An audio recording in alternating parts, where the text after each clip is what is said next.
pessoal, eu sou a Débora e no vídeo de hoje eu trago para vocês a resenha do segundo livro da série Erica Foster, do autor britânico Robert Bridson.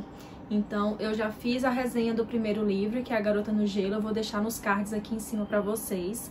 E vamos então para o segundo, que é Uma Sombra na Escuridão. Então, para quem já assistiu ao primeiro vídeo, né, eu vou ter que repetir aqui que essa é uma série de 6 livros, eu já tinha lido 5 e recentemente, no dia 15, para ser mais específica, chegou ao Brasil o 6º e último livro da série.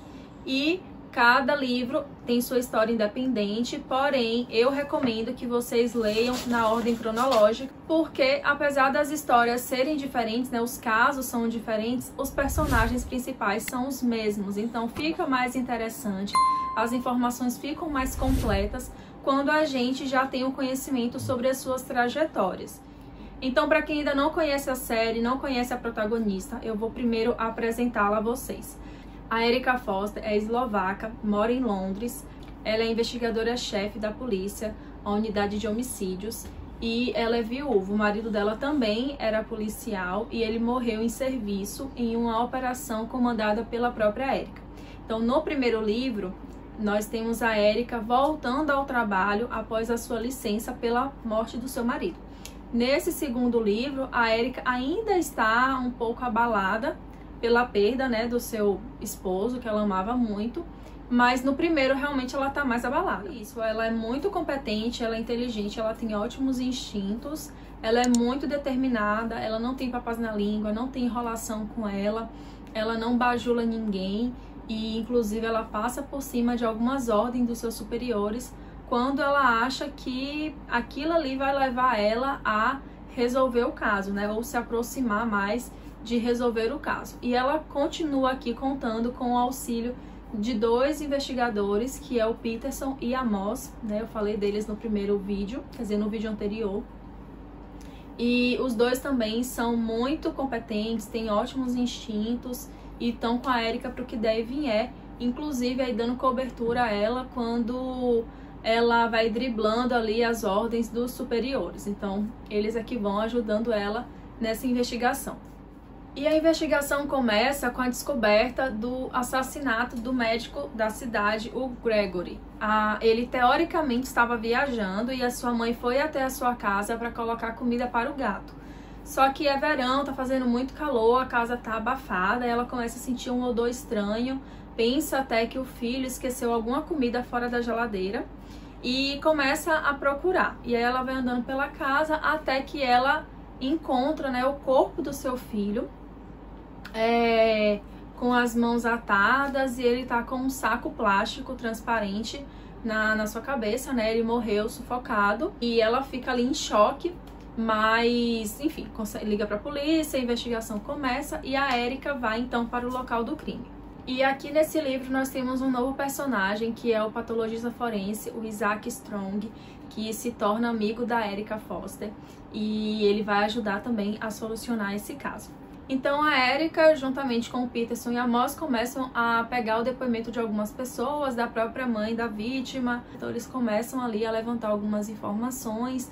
Há uma suspeita da vítima ser gay, apesar, né, da ex-mulher dele dizer que não e tal, que não é possível, mas existe a indicação. E aí, novamente, o autor coloca essa questão, né, das pessoas homoafetivas no seu livro.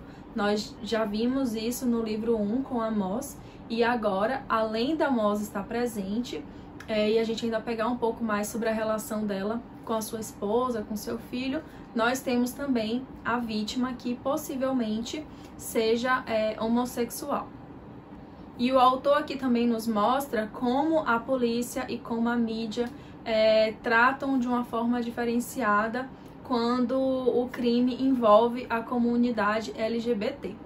Mas, enfim, vamos aqui à investigação, né? Após o Gregory, surgem mais 2 vítimas e eles logo percebem que tem relação, né? Que existe uma relação entre os crimes, que é um caso de serial killer, porque as 3 vítimas tinham algumas características semelhantes e o modus operandi do assassino foi exatamente o mesmo. E então eles já colocam como sendo um único caso de serial killer.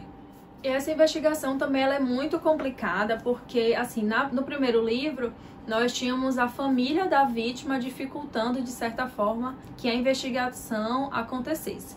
Nesse segundo livro, a dificuldade é da própria investigação mesmo, porque as vítimas elas não tinham relação entre si, não tem uma pessoa que estivesse envolvida com as 3 vítimas. A pessoa responsável pelos crimes é uma pessoa muitíssimo organizada, ela parece entender um pouco sobre a perícia forense e realmente não deixou pistas, não deixou digital, não deixou fio de cabelo. Ninguém viu essa pessoa entrar ou sair de nenhuma das residências. Então, assim, a polícia ela anda e não chega a lugar algum. E o único suspeito que eles têm, e assim, eles têm muita certeza de que essa pessoa seja a pessoa responsável, eles começam então a ficar meio que na cola dessa pessoa, porém eles acabam esbarrando com uma outra investigação assim muito importante.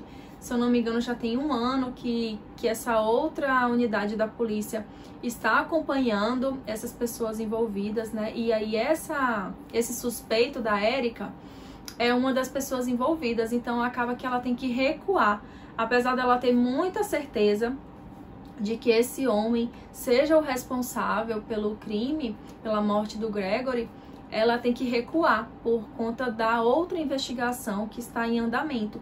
E como esse homem era o único suspeito dela, quando eles tiram esse suspeito da Érica, ela fica realmente assim, meio que sem rumo, porque não tem nenhuma pista, não tem nenhuma evidência, não tem nenhum depoimento. E o único suspeito que eles tinham realmente era esse homem. Então a investigação fica realmente empacada. E em paralelo à investigação da Érica e sua equipe, nós temos a Simone, que é uma outra personagem que, assim, aparentemente não tem relação com a história, mas que, por estar no livro, claro que a gente já sabe que em algum momento as histórias vão se conectar. Mas, a princípio, assim, não dá pra saber como é que a Simone está relacionada, né? A Simone ou algum conhecido dela. Inclusive, isso não acontece no primeiro livro. Lá nós temos única e exclusivamente a investigação da Érica. Mas aqui nesse segundo nós já temos aí essa história em paralelo. Então, temos a Simone, que é uma enfermeira muito dedicada, assim, bem certinha ali com o seu trabalho. E ela é viúva, o marido dela era uma pessoa assim terrível, ele abusava dela psicologicamente, batia nela, ele chegou a estuprá-la. E ela tem uma cicatriz enorme, assim, de uma queimadura que ele causou. Então, ele realmente era muito, muito, muito ruim com ela. Mas, para o alívio dela, né, ele faleceu. Se eu não me engano, ele infartou, alguma coisa assim. Então, a Simone se dedica aí ao seu trabalho. Ela nem se sente muito bem em casa, porque ela fica recordando do marido. Então, ela gosta realmente de estar no trabalho. Então, é isso. Mais uma vez, nós temos aí a Érica e os seus fiéis companheiros, o Peterson e a Moss. E a Érica vai se colocar em algumas situações de risco, né? Assim como no primeiro, ela aí com a sua obstinação, né, vai acabar realmente se colocando em algumas situações complicadas. Mas também é uma história bem interessante de acompanhar. Aqui nós temos a motivação da pessoa responsável pelos crimes melhor construída, que foi até uma crítica que eu fiz lá no vídeo anterior. E acompanhamos um pouco mais da relação de amizade da Érica com os investigadores e também com o Isaac. Inclusive o Isaac ele vai passar por alguns apuros aqui. O Isaac, que é bem certinho, tem sua vida muito bem organizada, ele vai passar aqui por um grande apuro. Então também é bem interessante aí de acompanhar essa reviravolta aí com o Isaac. Então, se você gostou do vídeo, se você está gostando de acompanhar as resenhas aqui da série da Erica Foster, clique em curtir, compartilha com seus amigos, isso ajuda muito no crescimento do canal. E não se esqueça de se inscrever, caso ainda não tenha se inscrito. Um beijo e até o final. Um beijo e até o próximo vídeo.